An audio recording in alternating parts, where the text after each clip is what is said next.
Okay, so illumination and how we have light. As if you remember correctly, this is a part of your 10 essentials list and vital to the backcountry. And there's lots of options here for what I recommend. So first and foremost, I recommend a headlamp. When I think of illumination as far as walking around camp and everything going fine, sure, a flashlight would be just fine.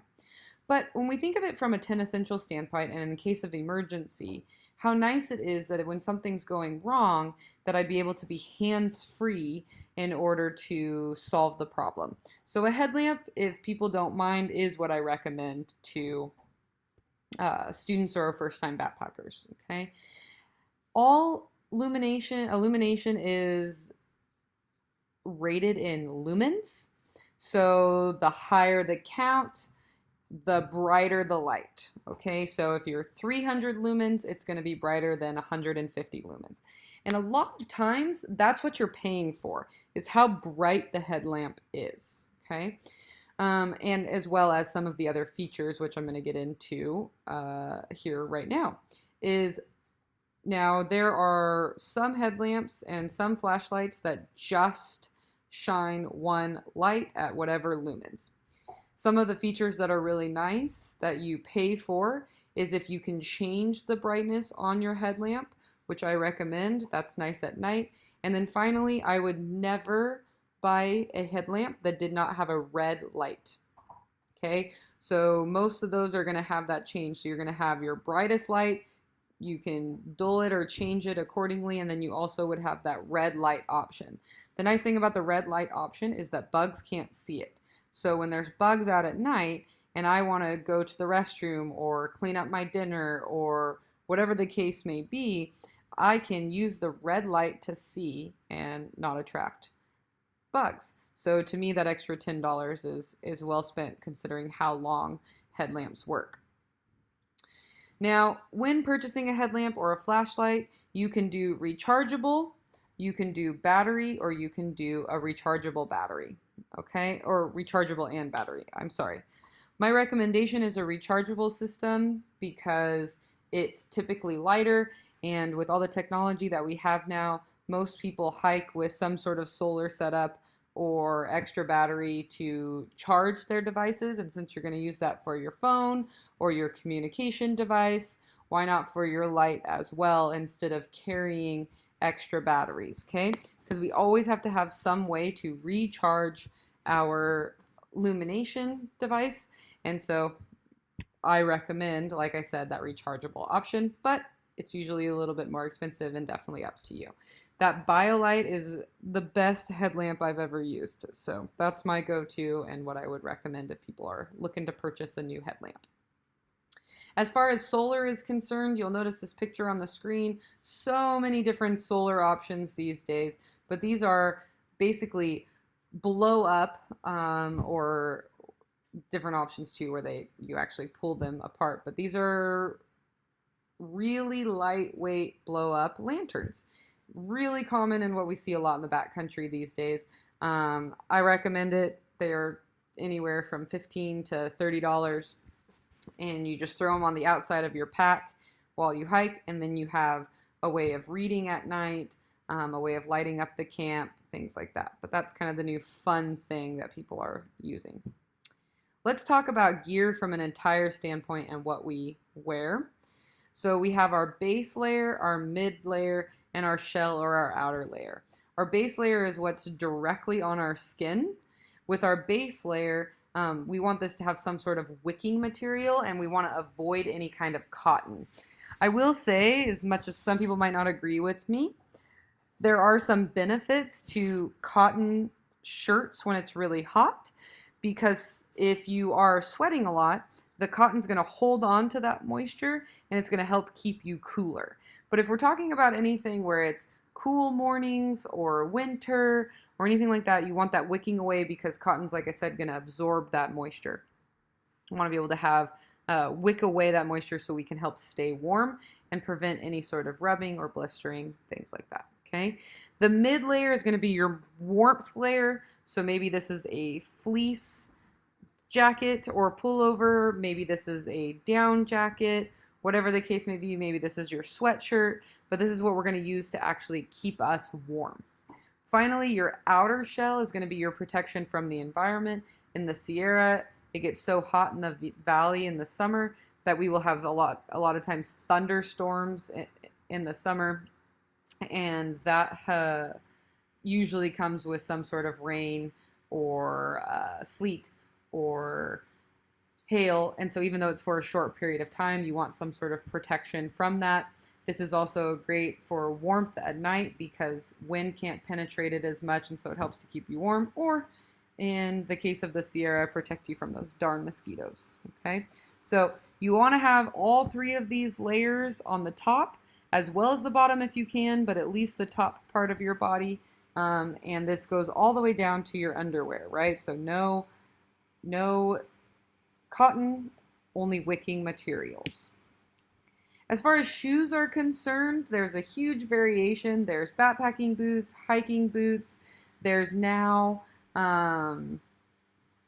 trail runners are the new things. In fact, that's what I swear by. They're the closest thing to tennis shoes, but what makes a hiking shoe is whether or not it's waterproof, the durability of it, as well as the strength of the sole of the shoe. So that bottom part of the shoe. When we're in our Nike Frees, they're comfortable when we're out here on asphalt or cement, but they're not going to be comfortable on 6 to 8 hours on gravel and uneven ground because that sole is so soft that you start to feel everything.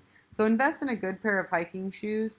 Backpacks, how you carry your weight, and your feet health is directly correlated to how much you enjoy your time in the backcountry. Okay, so I recommend that this is where you put in some investment. As far as waterproof isn't always better. If water gets in the inside, it's a lot harder for your shoe to dry. They're also a lot warmer.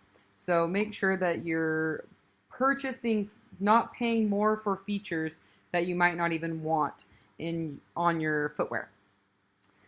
Also, with hiking shoes, you typically need to buy them a half a size to a size bigger because your feet swell at elevation and swell from the heat.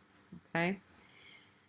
If you are wearing socks, which you should be, you'll want to avoid cotton socks. This is a really important thing because, again, cotton absorbs moisture, in turn causes blisters. So by wool or synthetic socks, it helps to wick away that moisture.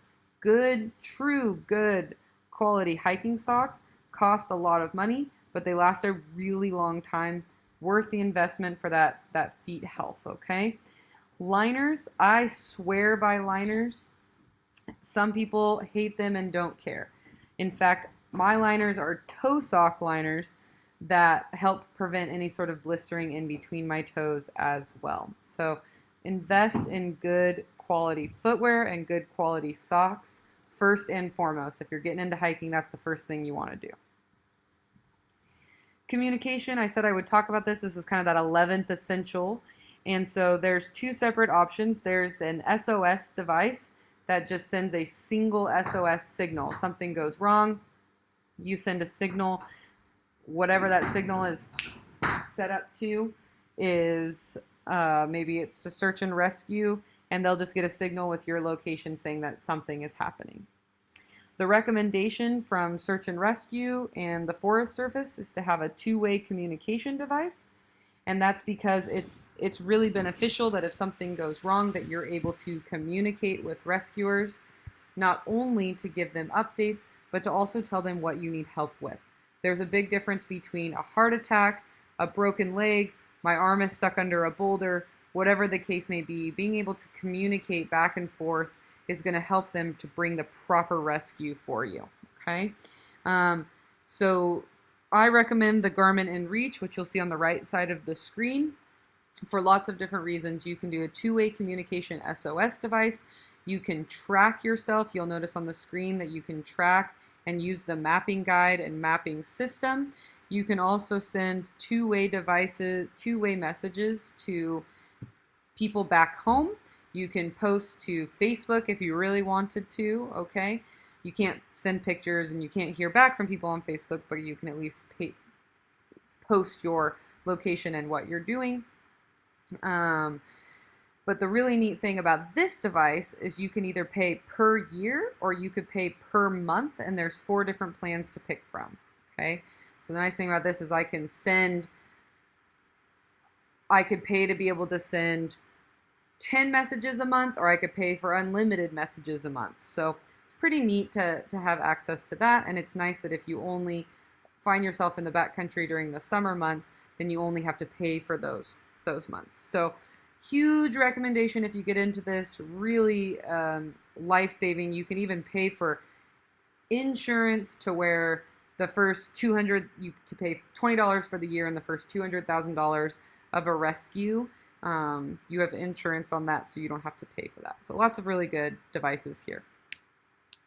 As far as backpacks, I'm going to go into more detail during trip logistics on this, but it's how you pack your pack.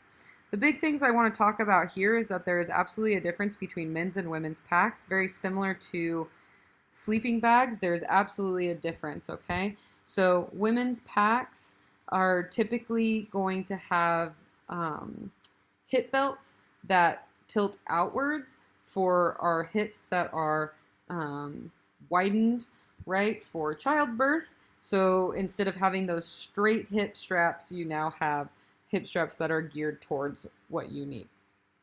Size of packs is going to be another difference. So the size of pack is going to be measured in liters, and how many liters is how many gear you can fit inside your pack. How you pack your pack is important. I'll be posting a video on how to pack your pack, but making sure that all of your gear fits inside there.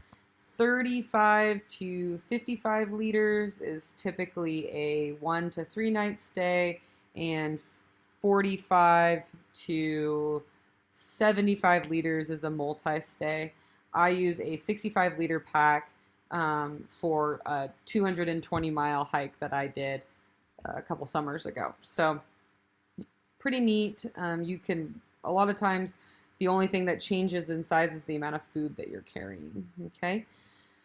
So how you pack your pack is going to be the type of pack that you decide to purchase. For example, you'll notice that Osprey pack on the left side of the screen, the sleeping pad is outside of the pack, so you don't have to accommodate that inside. So yes, lots of variation. Weight of a pack is going to change. So if I have a pack that is 4 pounds, but I can change the size of it and it's more comfortable and I can alter it to fit me specifically, then it might be worth the fact that it's 4 pounds versus the 2-pound bag that does not fit me properly, that I cannot adjust or change, and therefore it doesn't matter that my pack weighs less because I'm not carrying it the same. So like I said, I'll talk about this a little bit more in trip logistics when planning. But this is it for gear.